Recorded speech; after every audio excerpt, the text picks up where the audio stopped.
இது வந்து நம்ம ரெக்காலியோட பேக்கிங் யூஸ் பண்ணுறாங்க. இந்த பேக்கிங் பவுடர்ஸ் இதெல்லாம் வந்து பவுலில் வச்சு மீயை யூஸ் பண்ணுறதுக்கு கரண்ட்டில் இருக்கும். இது வந்து காட்டில் செங்கவாலும் எடுத்துகிட்டு போய்க்கலாம்.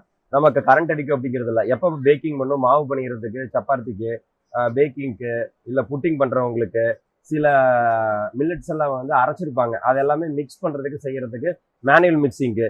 இது வந்து நம்ம பிளேடு வந்து ரிலீஸ் பண்ணுறதுக்குண்டான பட்டன் இந்த இதில் டெக்காலியாவில். இது வந்து ஸ்பீடு எவ்வளோ அட்ஜஸ்ட் பண்ணணுமோ அந்த ஸ்பீட் அட்ஜஸ்ட்மெண்ட் பண்ணுறதுக்கு இது லெவல் கொடுத்துருக்காங்க. லெவல் 1 2 3ன்னு. இந்த பிளேடை கழட்டுறதுக்கு இதை கிளிக் பண்ணி இதை ஜஸ்ட் புல் அவுட் பண்ணால் இந்த 2 பிளேடு வந்துடும். ஈஸியாக வாஷ் பண்ணிக்கலாம். வாஷ் பண்ணிவிட்டு ஜஸ்ட் இதை புல்ல இன்சர்ட் பண்ண போதும், ஈஸியாக இன்சர்ட் பண்ணிடலாம்.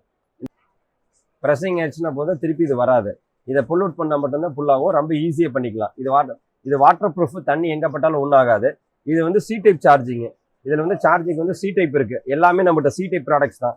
சி டைப்பில் இதை சார்ஜ் பண்ணிவிட்டு இதை க்ளோஸ் பண்ணிட்டோம்னா முடிஞ்சது. லெட்டு ஆட்டோமேட்டிக்காக நீங்கள் மேலே தண்ணி பட்டாலும் இது பட்டாலும் ஆகாது. இது வந்து பாயிண்ட். இதில் நமக்கு எவ்வளோ ஒன் ஸ்பீடு. இதை கையில் தான் பாருங்கள், எந்த இதுவும் இருக்காது. ஆட்டோமேட்டிக்காக ஸ்டாப் ஆயிரும். என்ன ஸ்பீடு வேணுமோ அந்த ஸ்பீடில் நம்ம வச்சுக்கலாம்.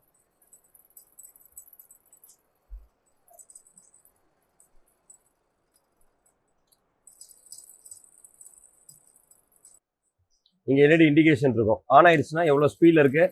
ஹையில் கொடுத்தா லைட் க்ரீன் லைட்டில் எரியும்.